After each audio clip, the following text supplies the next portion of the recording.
mäletan, et minu esimene selline kirglik kokkupuude tantsuga oli siis, kui ma olin umbes 5-aastane ja kui ema viis mind tantsutrenni. Ma mäletan sellest, et see oli väga tore, mul oli kollane tantsukostüüm ja minu suurim unistus oli ära õppida hundiratas, mida ma kahjuks ära ei õppinud, sellepärast, et ma läksin muusikakooli.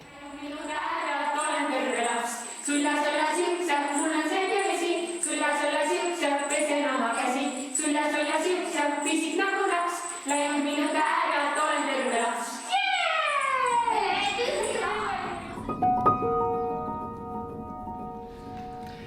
Minu ja tantsu taaskohtumine toimus paar aastat tagasi, kui minu tütar Liisa, kes käib rahvatantsus, oma trupiga kandideeris suurele tantsupeole ja seal oli vaja pererühma.